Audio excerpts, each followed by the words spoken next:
हरे कृष्णा। आइए पाठ को आगे बढ़ाते हैं। उनसे पहले हम श्री कृष्ण की वंदना करते हैं, गुरु महाराज की वंदना करते हैं।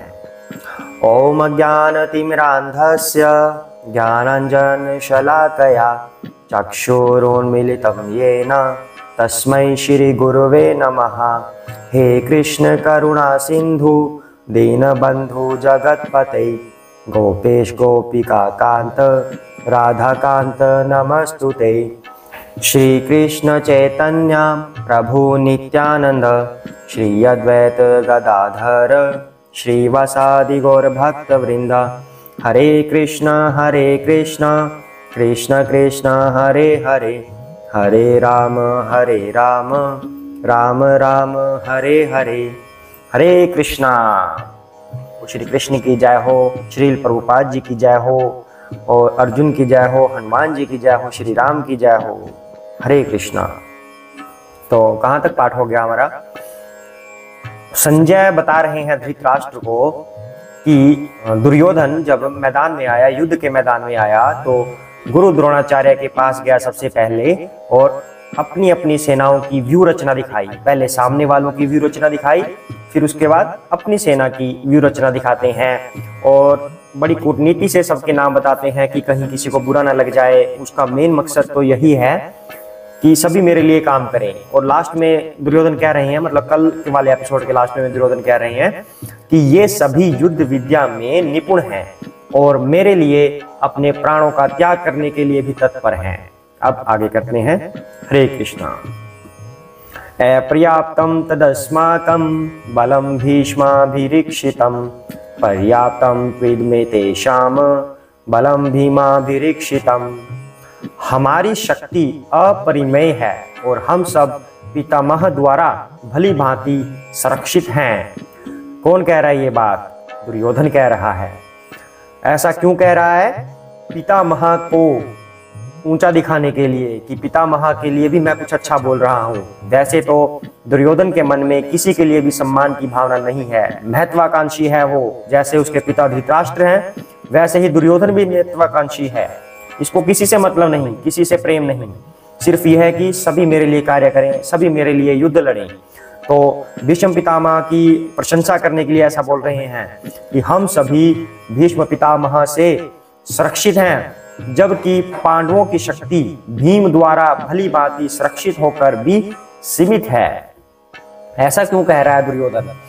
कह रहे कि भीष्म पितामह तो इतने शक्तिशाली हैं कि इन्होंने अपने गुरु परशुराम को भी हरा दिया था। ऑलमोस्ट हरा दिया था, पूरा नहीं हराया कि गुरु के प्रति अपराध ना हो जाए, तो लास्ट में रुक गए थे भीष्म पितामह, तो उनको भी हरा दिया था। तो परशुराम जी कौन है? भगवान के ही एक रूप हैं। वो 12 बार क्षत्रियों से विहीन कर दिया इस धरती को अकेले ने, तो उनको भी भीष्म पितामह ने हरा दिया। तो कह रहे कि वो भीष्म पितामह हमारी सेना में हैं और उनके द्वारा हम सुरक्षित हैं।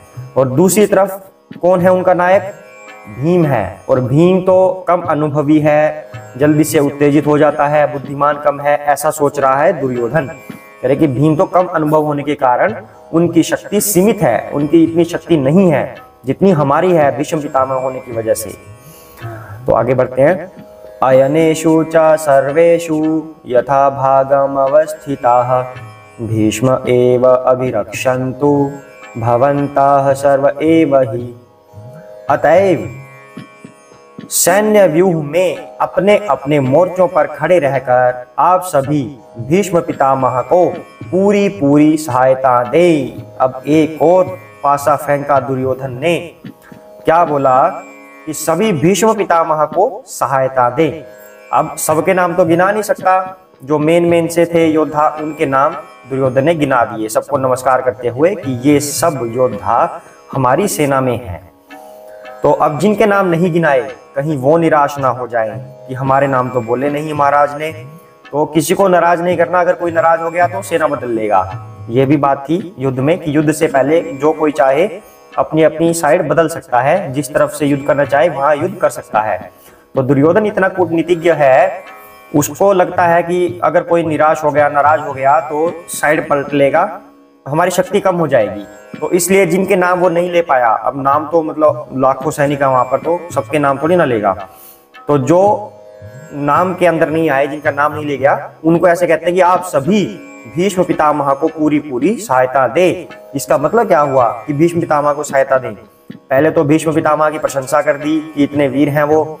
उनको सहायता देने का मतलब ये है कि भीष्म पितामह तो वृद्ध हो चुके हैं, इनसे इतना कार्य नहीं बन सकेगा जितना आप लोग कर सकते हैं, तो आप लोग इनकी सहायता करें। ये हमें बताएंगे कि हमें क्या करना है और आप सहायता करें। मतलब इस तरह से पहले तो प्रशंसा कर दी, फिर उन्हें नीचे गिरा दिया वृद्ध सोच के, ये तो वृद्ध हैं, ताकि जिनके नाम नहीं लिए उनको ऊंचा दिखाया जा सके। इतना कूटनीतिज्ञ, सुपर डुपर डिप्लोमेटिक इनको बोला गया है दुर्योधन को। तस्य संजनयन् हर्षं कुरुवृद्धः पितामह सिंहनाद विनद्योचैः शंखं दद्मो प्रतापवान। तब कुरुवंश के वयोवृद्ध परम प्रतापी एवं वृद्ध पितामह ने सिंह गर्जना की सी ध्वनि करने वाले अपने शंख को उच्च स्वर से बजाया, जिससे दुर्योधन को हर्ष हुआ।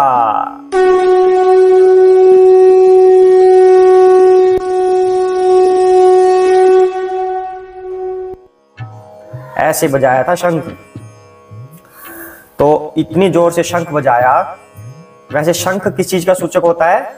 सबके अंदर उत्साह भरने के लिए शंख होता है, पर शंख होता किसका है?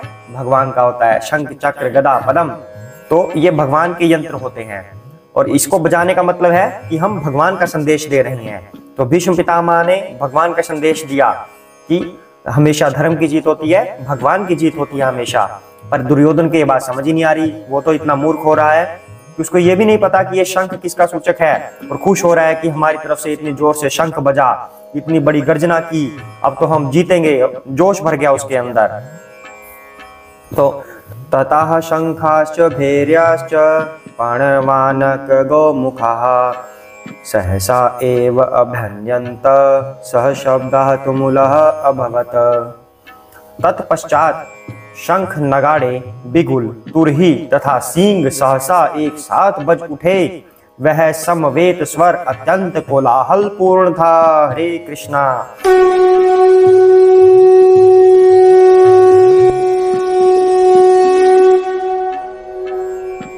तो सब जगह से इतनी जोर जोर से शंख नगाड़े बिगुल बजने लगे, कितना कोलाहलपूर्ण दृश्य हो गया वहां पर। सबके अंदर जोश भर गया कि अब लड़ना है, अब लड़ाई शुरू हो गई है, युद्ध शुरू हो गया है। सबको लग रहा है हम जीतेंगे। जिस साइड से बिगुल बज रहे हैं, नगाड़े बज रहे हैं, वही साइड सोच रही है कि हम जीतेंगे।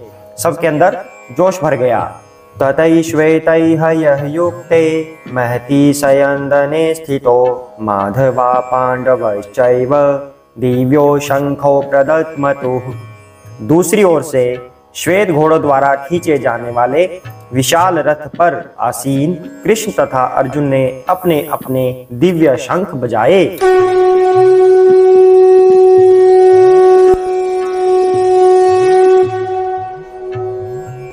अब यहाँ पर जब दुर्योधन की साइड से शंख बजा रहे थे, तब उनको दिव्य नहीं बोला गया, उनको बोला गया सिर्फ शंख बजाए। पर अब श्री कृष्ण और अर्जुन की साइड से जब शंख बजता है, तो उन्हें कहते हैं कि दिव्य शंख बजाए। उनके शंखों की एक विशेषता है, उन सभी के नाम भी आएंगे कि इस शंख का ये नाम है, उस शंख का ये नाम है। तो श्री कृष्ण और अर्जुन के शंख दिव्य हैं, वो साधारण शंख नहीं है। वैसे भी शंख को धारण करने वाले तो श्री कृष्ण ही हैं, विष्णु जी ही हैं। शंख गदा पद्म चक्र ऐसा बोलते हैं ना, तो शंख भगवान श्री कृष्ण का ही है। उनके आगे नाम भी आएंगे, और वो शंख जैसे बजे, आसमान में इतनी गर्जना हुई कि सब देखते रह गए। अब उसका वर्णन हम कल वाले एपिसोड में करेंगे। आज के लिए इतना ही करते हैं। हरे कृष्णा। सभी साथ में बोलेंगे। जय श्री कृष्ण चैतन्य प्रभु नित्यानंद श्री अद्वैत गदाधर श्री वसादि गौर भक्त वृंदा। हरे कृष्ण कृष्ण कृष्ण हरे हरे, हरे राम राम राम हरे हरे। हरे कृष्णा।